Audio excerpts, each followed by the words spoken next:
Welcome to the Best Small Business Podcast. This is episode 272, How to Build Your 2023 Marketing Plan. I'm Rich G.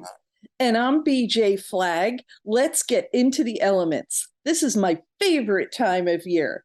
You don't need to do it all. The golf tourney isn't going to get you any of that ROI. The Google AdWords campaign will have a good result.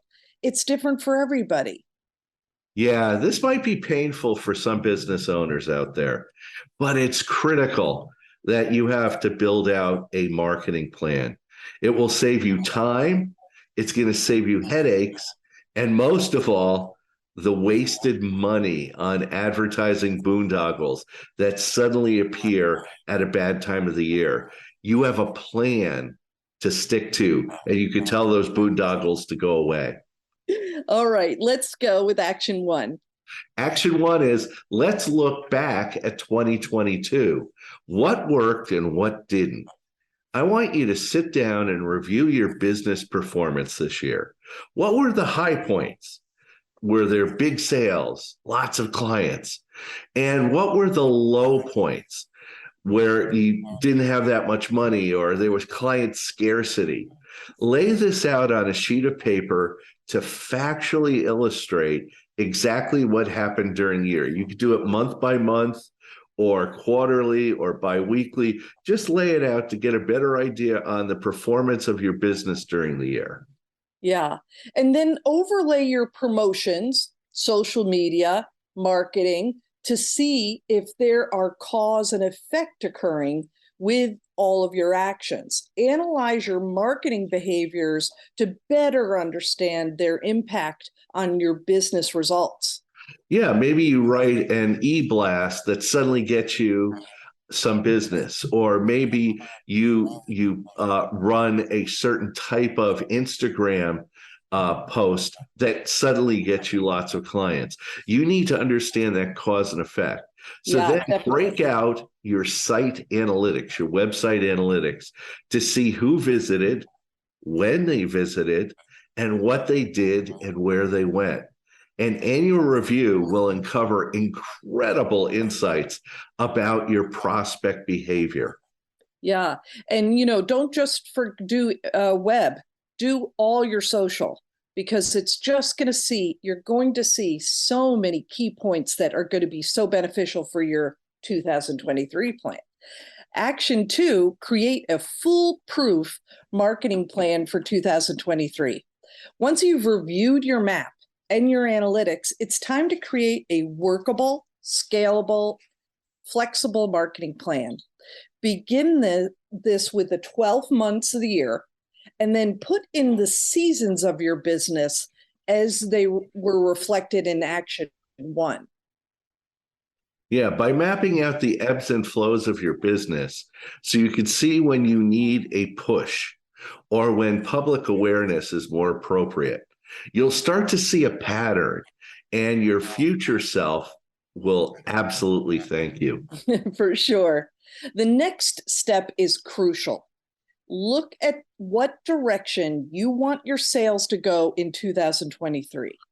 You may have lines of business or services that you need to promote, and they need to be promoted at the right time in the right weight of your marketing dollar.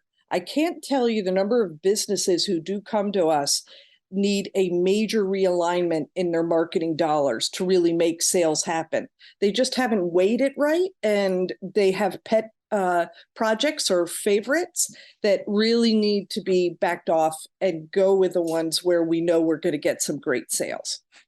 Yeah, the key is to time all of your marketing so you hit all the highest promotional benefits.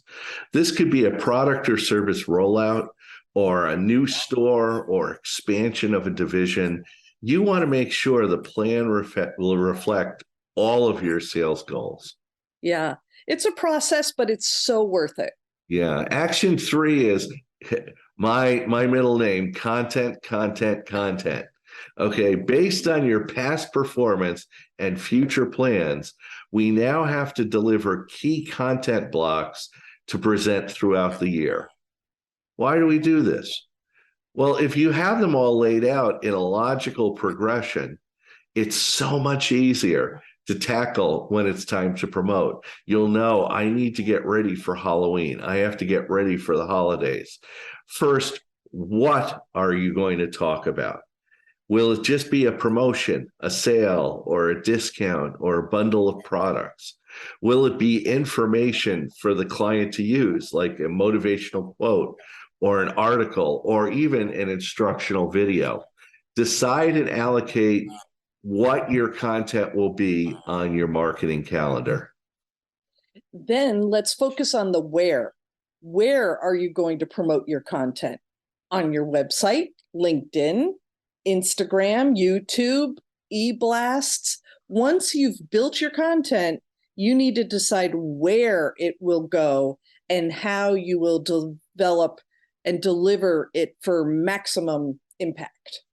Yeah, the hardest part to tackle now is the when you will launch each marketing salvo to your audience. The more you lay out your marketing calendar, the easier it will be for you to decide when to send each element out to your audience. And also remember that when you might mean you contact an entity ahead of time to promote your business.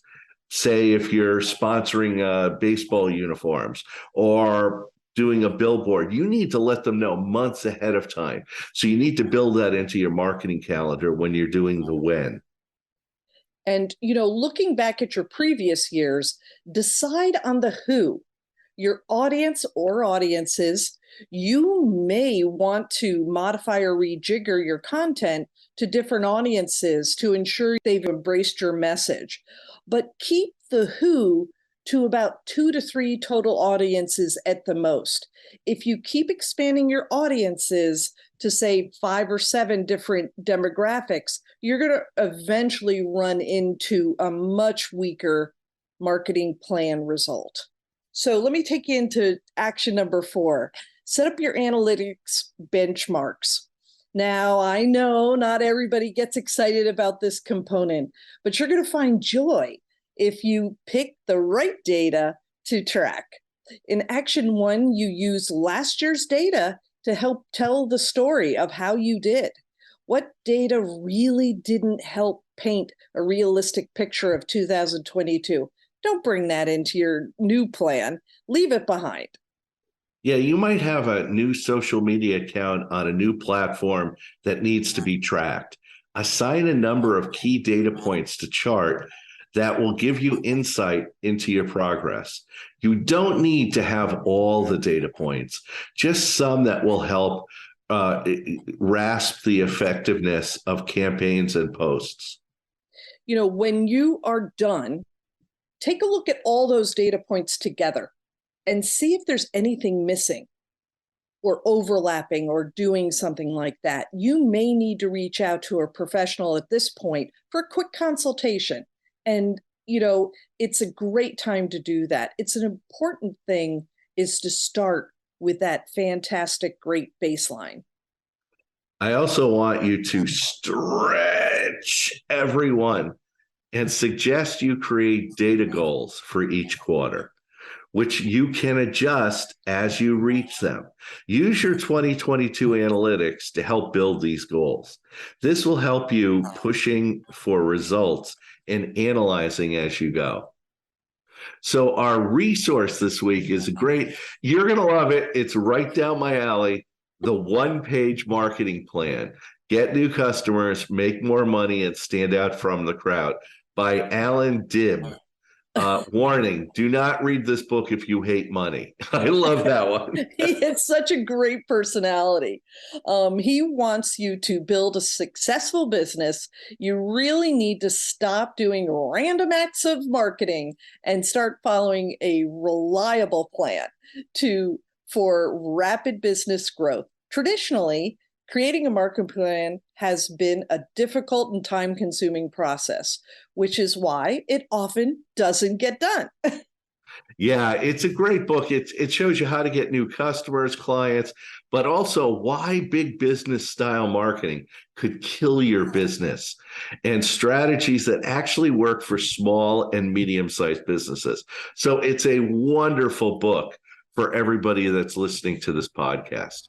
Absolutely. Well, that's it for this week. You can reach out to me at newrenew.com, and you can find Rich at richg.com. And thanks to our producer, Richard Scalzo. Have an unbelievable week and catch you later.